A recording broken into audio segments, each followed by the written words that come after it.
अनेक दिनों से उसके अंतर्गत आज भगवान ऋषभ देव का 10वां भव अर्थात 9 भव से राजा महाबल की पर्याय से लेकर सर्वार्थ सिद्धि के अहमिंद्र तक की बातों को आपने श्रवण किया है। करते करते सर्वार्थ सिद्धि के अहमिंद्र की 33 सागर की आयु सर्वसौख्यदम केवल मेक कल्याणम याचे हम देव देहि में। इस मंगलाचरण के माध्यम से कहा है तीर्थंकर भगवंतों को समस्त सुख सौख्य प्रदान करने वाले 5 कल्याणकों की मैं वंदना करता हूँ। हे देव, मुझे केवल एक कल्याण प्रदान कीजिए, ऐसी मैं याचना करता हूँ। इन्हीं भावों को आपने रविंद्र जैन के गीत के माध्यम से भी कई बार गाया और सुना होगा। तेरे 5 हुए कल्याण प्रभो, एक बार मेरा कल्याण कर दे। तेरे 5 हुए कल्याण प्रभो, एक बार मेरा कल्याण कर दे। इसी बात को आज हमने यहाँ पर एक संस्कृत श्लोक के माध्यम से ऋषभ देव चरितम के 10वें अध्याय का शुभारंभ किया कि ज्ञानमती माता जी कहती हैं, हे भगवान, आपने 5 कल्याणकों को प्राप्त किया और मुझे केवल एक कल्याण दे दीजिए। अर्थात एक कल्याणक को भी अगर मैं प्राप्त हो गया, माने एक गर्भ कल्याणक भी प्राप्त हो गया। हमने जिसके गर्भ में जन्म लिया वह माँ अगर 16 सपने देख लेती है तो समझो कि हमारा गर्भ कल्याणक हो गया। और निश्चित है कि जिसका गर्भ कल्याणक हो जाता है उसका निर्वाण कल्याणक तो होता ही है। और जन्म दीक्षा केवल ज्ञान उसके बीच में आ ही जाते हैं। ऐसे गर्भ, जन्म, दीक्षा, केवल ज्ञान और निर्वाण, इन 5 कल्याणकों को प्राप्त करने वाले तीर्थंकर भगवंतों की श्रृंखला में वर्तमान कर्म युग की आदि में प्रथम तीर्थंकर के रूप में भगवान ऋषभदेव हुए। जम्बूद्वीप के भरत क्षेत्र संबंधी आर्यखंड में भोग भूमि का तृतीय काल समाप्त होने वाला था। 14 कुलकरों में अंतिम कुलकर महाराजा नाभिराय हुए थे। उस समय इंद्र ने उत्तम कुल में जन्मी कन्या मरुदेवी के साथ महाराजा नाभिराय का विवाहोत्सव बड़ी विभूति के साथ बड़े धूमधाम से संपन्न कराया था। मरुदेवी और नाभिराज से अलंकृत पवित्र स्थान में उनके पुण्य के द्वारा बार बार बुलाए हुए इंद्र ने एक नगरी की रचना की। इंद्र की आज्ञा से बड़े बड़े उत्साही देवों ने उसे स्वर्गपुरी के समान अत्यंत सुंदर बनाकर उसका नाम रखा अयोध्या। अयोध्या अनादिकाल से है, लेकिन जब जब तीर्थंकर जन्म लेने वाले होते हैं तब तब इंद्र आकर उस अयोध्या की खोज करता है और उस अयोध्या नगरी के नीचे धरती में कमल के चिन्ह देखे जाते हैं। मंगल कलश वहाँ पर देखा जाता है और उस मंगल कलश के ऊपर ही उस धरती पर अयोध्या नगरी पुनः पुनः नए रूप में बसाई जाती है। युग के आदि में भी, तृतीय काल के अंत में भी बसाई गई। अनंतर इंद्र ने शुभ दिन, शुभ मुहूर्त, शुभ योग और शुभ लग्न में हर्षित होकर के उस नगरी की शुद्धि करी, पुण्यावाचन किया। उसी समय आनंदित हो महाराजा नाभिराय ने मरुदेवी के साथ अयोध्या नगरी में निवास करना प्रारंभ किया। यानी सर्वतोभद्र महल आदि पुराण के अंदर वर्णन आया है कि धरती पर तब भोग भूमि की व्यवस्था चल रही थी। धीरे धीरे कल्प वृक्षों ने फल देना बंद कर दिया। तब उसमें से आलियांग नाम का, आलियांग जाति का जो कल्प वृक्ष था वही सर्वतोभद्र महल के रूप में परिणत हो गया।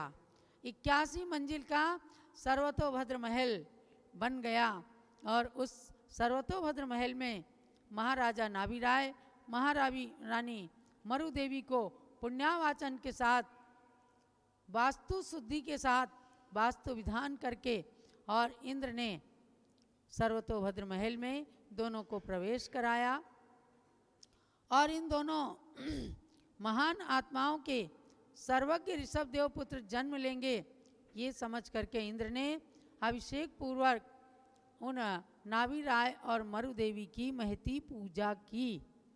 ये सारा वर्णन पूज्य ज्ञानमती माता जी ने इस ऋषभदेव चरितम नाम के ग्रंथ के अंदर बहुत ही विशद रूप में लिखा है। आप जरूर पढ़ें, अपने मंदिर जी में इसको रखें। और इसकी हिंदी टीका भी है, ब्राह्मी टीका। भगवान ऋषभदेव की पुत्री थी ब्राह्मी, उन ब्राह्मी माता के नाम पर ऋषभदेव चरितम की हिंदी टीका का नाम रखा गया ब्राह्मी टीका। तो आषाढ़ बदी द्वितीया के दिन ऋषभदेव भगवान, होने वाले ऋषभदेव भगवान सर्वार्थ सिद्ध के अहिमिंद्र पद से 33 सागर की आयु को पूर्ण करके वहाँ से निकलते हैं, च्युत होते हैं और आकर के मरु देवी के गर्भ में जन्म धारण कर लेते हैं। यानी मरु देवी के गर्भ में आ जाते हैं और उसी दिन वो माता बनने वाली मरु देवी रात्रि के पिछले पहर में 16 स्वप्नों को देखती हैं। अपने पति महाराजा नाभि राय से राजमहल में, राजसभा में जाकर के उन स्वप्नों का फल पूछती हैं, जिसमें वो बताते हैं कि आपके पवित्र गर्भ में तीर्थंकर अवतीर्ण हो चुके हैं। अब देखो, इस पवित्र गर्भ की विशेषता ये थी कि जिन बालक को गर्भ में स्थित होने के बाद भी माता को रंच मात्र कष्ट नहीं हुआ, ना तो माता के पेट की त्रिवली नष्ट हुई, ना माता का उदर बढ़ा और ना मुख पर किसी प्रकार का पीलापन या किसी प्रकार की कमजोरी आई, बल्कि वो दिन पर दिन अपनी बल शक्ति बुद्धि को वृद्धिंगति कर रही थी। तो 9वां महीना निकट आने पर देवियों ने अनेकानेक प्रश्नों को भी पूछ करके माता का मनोरंजन किया। वे सबके जटिल से जटिल, कुटिल से कुटिल प्रश्नों के उत्तर देकर अपने ज्ञान का परिचय और अपने गर्भ में स्थित तीर्थंकर बालक के गुणों का परिचय प्रदान कर रही थी। चैत्र कृष्णा नवमी की तिथि आई और इसी अयोध्या नगरी में मरु देवी ने तीर्थंकर बालक को जन्म दिया।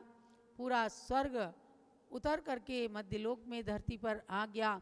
सब ने जन्म कल्याणक मनाया। सुमेरु पर्वत की पांडुक शिला पर जन्माभिषेक हुआ। दूज के चांद की तरह तीर्थंकर बालक बढ़ते गए। युवावस्था होने पर यशस्वती और सुनंदा नाम की 2 राजकन्याओं से उनका विवाह इंद्र ने और महाराजा नाभि राय ने मिलकर किया। उन दोनों रानियों से 101 पुत्र और 2 कन्याओं का जन्म हुआ। भरत, बाहुबली आदि पुत्र हुए। यानी यशस्वती रानी ने भरत आदि 100 पुत्र और 1 कन्या, 99 पुत्र और 1 कन्या ब्राह्मी को जन्म दिया। और सुनंदा नाम की रानी ने 1 बाहुबली पुत्र और सुंदरी नाम की कन्या को जन्म दिया। ऐसे 101 पुत्र और 2 पुत्रियों के जनक सारे संसार के पिता त्रैलोक्य पति बन करके भगवान ऋषभदेव ने प्रजा को असीम कृषि, वाणिज्य, विद्या और शिल्प, इन 6 क्रियाओं को सिखाया। क्योंकि भोग भूमि का अंत हो रहा था, कर्म भूमि में जीवन जीने की कला सिखाई। अपनी पुत्रियों को ब्राह्मी लिपि और अंक लिपि के माध्यम से विद्या दान दिया। पुत्रों को सारी कलाओं में विद्याओं में निपुण किया। राजाओं को राजनीति सिखाई। ये सब करते करते करते करते 83 लाख वर्ष पूर्व का काल उनका अयोध्या में राजकाज में निकल गया। तब एक दिन सौधर्मेंद्र को चिंतन होता है, चिंता करते हैं कि भगवान धर्मतीर्थ का प्रवर्तन कब करेंगे। और तब राजसभा में एक नीलांजना नाम की अप्सरा को वे उपस्थित करते हैं, जिसकी आयु बिल्कुल क्षीण हो चुकी थी। वह अप्सरा नृत्य करते करते वहीं आयु की उसकी समाप्ति हो जाती है। तुरंत दूसरी अप्सरा आती है, लेकिन भगवान अपने अवधिक ज्ञान से जान लेते हैं। उसी समय उनको वैराग्य हो जाता है। वह दिन भी चैत्र कृष्णा नवमी का ही था, अर्थात भगवान ऋषभ देव का जन्म कल्याणक और दीक्षा कल्याणक चैत्रवदी नवमी को ही हुआ। उन्होंने 6 माह का योग धारण किया। पुनः 6 महीने तक घूमते रहे आहारचर्या के लिए। तब हस्तिनापुर के राजा श्रेयांश ने उन्हें प्रथम आहार इक्षु रस का देकर और दान तीर्थ के प्रवर्तक का पद प्राप्त किया। उसके बाद तपस्या करते करते 1000 साल की तपस्या के बाद भगवान को फाल्गुन कृष्णा एकादशी के दिन केवल ज्ञान प्राप्त हो जाता है। प्रयाग में भगवान ने दीक्षा लिया था। प्रयाग के निकट ही पुरीम तालपुर नाम के उद्यान में भगवान को केवल ज्ञान हुआ। और वहाँ पुरीम तालपुर के राजा वृषभ सेन थे, जिनको भगवान के पुत्र होने का ही सौभाग्य प्राप्त हुआ था। उन्होंने जाकर भगवान के समोसरण में दीक्षा ले ली। वे प्रथम गणधर बन गए। भगवान के 84 गणधर थे। प्रथम गणधर वृषभ सेन बने। और उसी समय राजा भरत अयोध्या से वहाँ पहुँचे। उनको प्रमुख श्रोता का पद मिल जाता है। और ब्राह्मी और सुंदरी ने जाकर प्रथम आर्य का दीक्षा ली, तो उनमें से ब्राह्मी प्रथम गणिनी बन गई, सुंदरी प्रथम आर्यिका बन गई। ऐसा भगवान का जीवन रहा। तपस्या करते करते उन्होंने माघ कृष्णा चतुर्दशी के दिन मोक्ष पद को प्राप्त कर लिया, अर्थात 4 घातिया कर्मों के नाश से केवल ज्ञान प्राप्त किया था और अघातिया कर्मों का भी नाश कर दिया, तो उन्होंने कैलाश पर्वत से मोक्ष धाम को प्राप्त कर लिया। ऐसे पंच कल्याणक को प्राप्त भगवान जहाँ जगत पूज्य बन गए, वहीं उनके पंच कल्याणक की तिथियां भी जगत पूज्य बन गई। अभी आगे फाल्गुन मास में फाल्गुन कृष्णा एकादशी को भगवान का केवल ज्ञान कल्याणक आएगा। तब माता जी कहती हैं कि वह प्रथम युग की प्रथम देशना का दिवस बन गया। प्रथम दिव्य ध्वनि भगवान की खिरी और सभी ने उसका पान किया। आज इस व्याख्यान माला के अंतर्गत ऋषभ देव चरितम ग्रंथ का मैंने आपको परिचय कराया।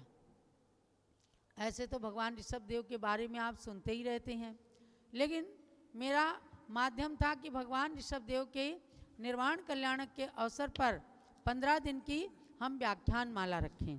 15 दिन की बजाय ये 20 दिन की व्याख्यान माला हुई और इसके माध्यम से हमने ऋषभ देव चरितम का जो अध्ययन किया, बहुत ही सुंदर ये ग्रंथ है। सभी को एक बार इसका अध्ययन अवश्य में करना है। जम्बूद्वीप हसनापुर से आपको प्राप्त हो जाएगा। संतों को ज्ञान दान में दें और मंदिरों के अंदर पुस्तकालय में रख करके सभी के लिए स्वाध्याय का मार्ग प्रशस्त करें।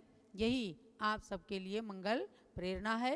जय बोलो ऋषभ देव भगवान की जय। भगवान के पंच कल्याणक महोत्सव की, श्री ऋषभ देव चरितम ग्रंथ की जय। पूज्य गणी ज्ञानमती माता जी की जय। चलिए